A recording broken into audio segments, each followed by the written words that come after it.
Directamente a Perú a actualizar los datos. Por supuesto, nuestra compañera Carmen Alvarado desde el lugar. Adelante, colega.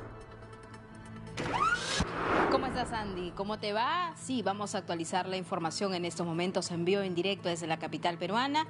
Voy a presentar a mi invitado, a mi entrevistado, César Candela, experto en gobierno y también en políticas públicas. ¿Cómo estás, César? Un placer tenerte aquí en DNews. Hola, Carmen, ¿qué tal? Muy buenas tardes. Hay muchos temas que, por cierto, tenemos que hablar, que conversar, y tiene que ver precisamente con contrataciones con el Estado, con políticas públicas, lo que ha ocurrido también con el exmandatario Martín Vizcarra y también esta vinculación con las empresas chinas. Recordemos que una comisión investigadora en el Congreso de la República que está investigando estos casos. Vamos por partes, ¿qué te parece, Andy? Porque siempre en la política peruana ocurre de todo y vamos a desmenuzar poco a poco para que nuestro auditorio pues lo tenga en cuenta. Primero vamos a hablar del hermano de la presidenta de la República, Dina Boluarte, Nicanor Boluarte, porque según un reportaje periodístico, allegados de él precisamente trabajan aún en la presidencia y también en el MIDE, es decir, el Ministerio de Desarrollo e Inclusión Social, donde estaba Dina Boluarte, la ahora presidenta,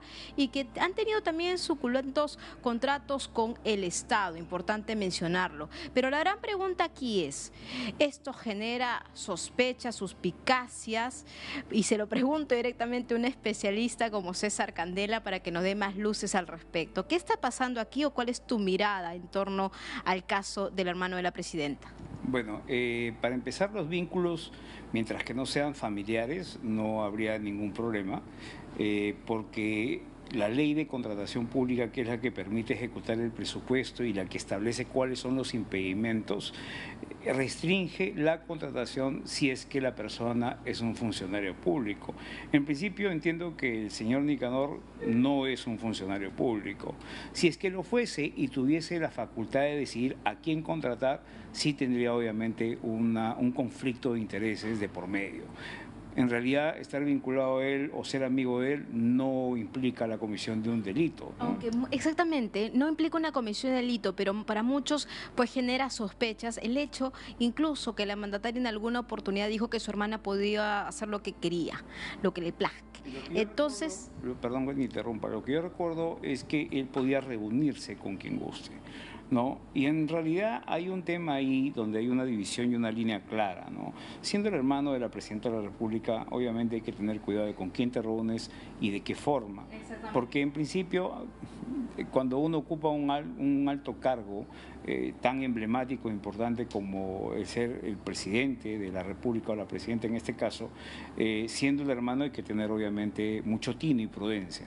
Eso por un lado. Por otro lado, reitero, si no hay una prueba contundente donde no hay una llamada haciéndose pasar por quien es, diciendo soy el hermano de la presidenta de la República, por lo cual exijo se contrate a tal persona, en realidad no hay ninguna prueba contundente que acredite que es la comisión. Entonces lo único que hay hasta estos momentos son nexos, son incluso algunas imágenes de una pichanguita, que se conoce pichanguita como un juego de fútbol entre amigos y nada más, donde todos están reunidos, pero ciertamente como tú estás diciendo, no hay una llamada, no hay un correo, no hay un chat que posibilite la contratación. Que se ha visto en medios no lo hay, ¿no? Yo me ciño a tu pregunta y en base a la información que ha salido en medios, por un lado, y segundo, más aún si las personas han trabajado en el sector público tiempo atrás, en realidad lo que tú dices son suspicacias, ¿no? Sí, son suspicacias que se están generando en torno también a un personaje, incluso muchos hablaban del peso político que tendría pues el hermano de la presidenta, y no lo estamos en estos momentos advirtiendo, ya las interrogantes se han arrastrado por algunos meses, hay otras investigaciones que recaen sobre el hermano, pero como bien dice César Candela, que se está ciñendo básicamente también a la norma, pues no existiría ninguna irregularidad o una comisión de delito, pero seguramente la novela Nicanor Boluarte va a continuar. Ahora vamos a otro tema fundamental y tiene que ver con un exmandatario. Me refiero a Martín Vizcarra. Recordemos también esta resolución, esta investigación de los intocables de la corrupción, incluso con testigos, colaboradores eficaces también en marcha. Algunos incluso han entregado hasta $500,000 de soles para decir, bueno, quiero colaborar con la justicia, y al parecer este entramado de corrupción sí ha existido. Incluso tenemos personajes importantes como Alcides Villafuerte, también Carlos Revilla, entre otros. Pero la pregunta que te quiero hacer, César, y es lo que se está hablando en estos momentos, es que en el gobierno de Martín Vizcarra se cambió la ley de contrataciones para beneficiar a los chinos. ¿Fue así? Por favor, si nos puedes dar un contexto y también entrar en detalle a la ley de contrataciones del Estado. A ver, reitero al público que nos ve de distintos lados, ¿no? La ley de contratación en Perú es la que permite que el presupuesto que el Estado asigna a todas las entidades se gaste en beneficio de la población para ejecutar obras, en este caso, a lo que me voy a ceñir, dado el tema que estamos tocando. Lo que se dice es que el expresidente Martín Vizcarra habría reestructurado alguna normativa en beneficio de un grupo empresarial de origen asiático, chino en este caso. A ver, la ley de contrataciones vigente en el Perú se aprueba en el 2016, pero entra en vigencia recién cuando se aprueba el reglamento. Y el reglamento ha sido modificado diversas veces. Sin embargo, el Ministerio de Economía, con firma del presidente, son quienes aprueban cualquier modificación o cualquier aprobación de un reglamento.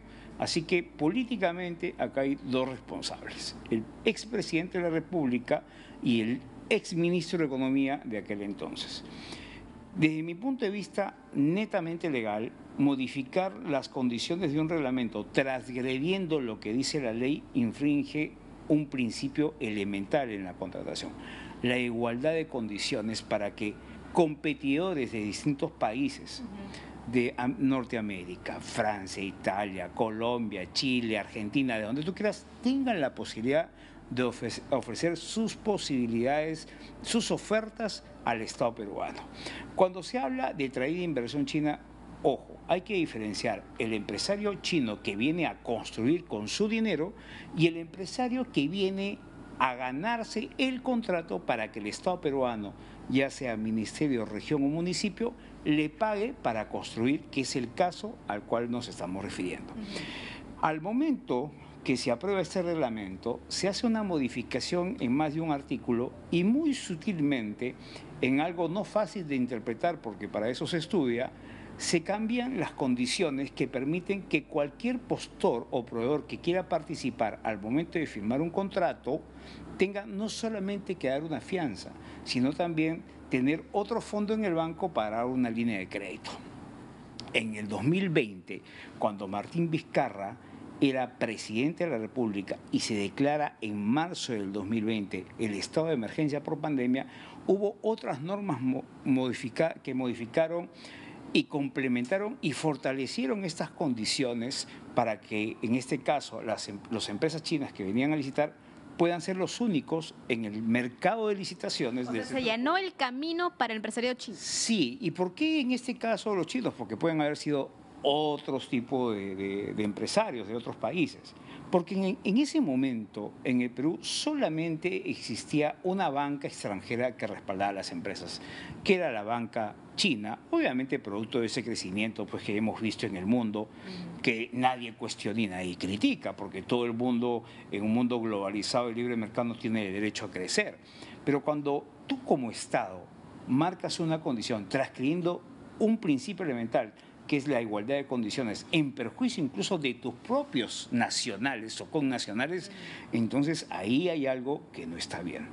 Entonces no estamos hablando de un contrato de 50 millones de 100, sino de miles de millones en favor de contratos adjudicados a los empresarios chinos. Ahora, no todas las empresas chinas obviamente se han metido en este problema. En el Congreso hay 14 empresas chinas que están siendo investigadas en relación al gobierno del expresidente Vizcarra. Lo más grave en este caso es que incluso en muchos casos abandonaron obras.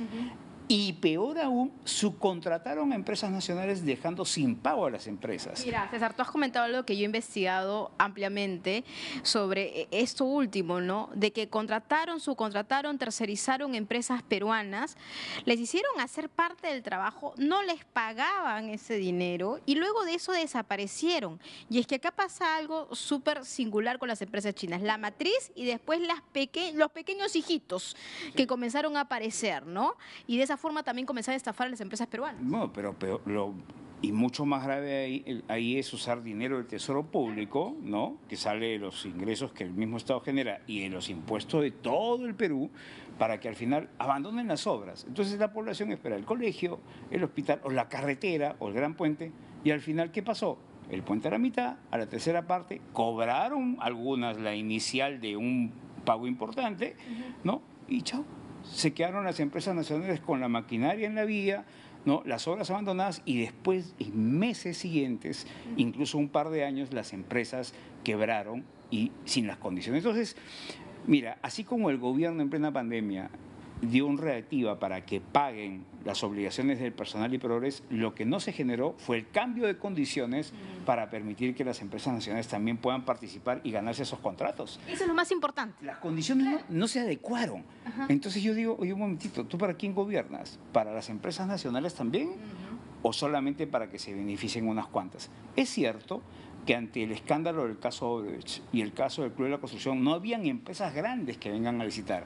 Perfecto, que vengan todas las grandes, pero todas, no solamente las de origen chino, ¿no? Entonces no marquemos, porque si tú sabes que en el mercado no hay otros bancos, entonces una de dos, o te haces el de la vista gorda o te tapas los ojos a propósito. Yo creo que acá hubieron muchos que se taparon los ojos y tenemos ya 4 testigos que se han declarado colaboradores eficaces, es decir, reconozco que cometió un delito, no 1, sino 4, y digo que este señor o esta señora están de por medio encabezando, ¿no? Cuando te refieres a un señor y una señora, le voy a explicar al auditorio que es Martín Vizcarra y la esposa, que también según la tesis fiscal pues estaría colocando a estos personajes. Imagínense la investidura de un presidente colocado como cabecilla de una organización criminal.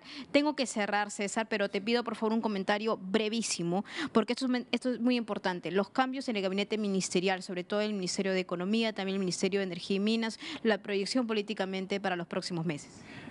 Bueno, hay mucha expectativa por recuperar el paso perdido durante el 2023, una contracción económica y una falta de crecimiento del Perú después de 23 o 22 años, donde hemos por primera vez pasado a un menos, es decir, de 1, 2, 3, 4% de crecimiento a un menos, es una cifra que no teníamos más que después de pandemia.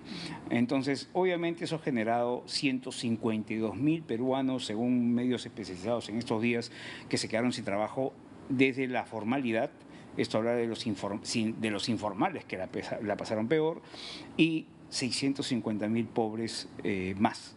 Yo creo que es una situación que esperamos todos. El ministro designado de Economía, reemplazando al señor Alex Contreras, creo que recibe un país con fondos, con muchos problemas, obviamente, como es propio de los nuestros, pero creo que con todas las herramientas y el conocimiento, ha sido viceministro en algún momento del exministro Luis Carranza, creo que la experiencia la tiene, y Rómulo Mucho, quien es actual ministro de Energía y Minas, que es el segundo de los 4 cambios que ha hecho el gobierno, también genera muy buena expectativa. Ha anunciado que debería ir el proyecto Tía María, por ejemplo, que son proyectos de gran envergadura, que es donde reposa el otro sector que el país, que ha venido generando estabilidad al país, que es la minería. Mira, como peruano yo espero que todo siga para adelante y que podamos recuperar este paso que ya tenía un freno propio de la inestabilidad, de la lentitud que a veces pues es producto de asumir la conducción de un país de una forma inesperada, ¿no? Como se asume en su momento. Muchas gracias, César Candela, especialista en gobierno y también políticas públicas, por haber estado con DNews, hablando de diferentes temas, sobre todo la ley de contrataciones del Estado, lo que también se habría beneficiado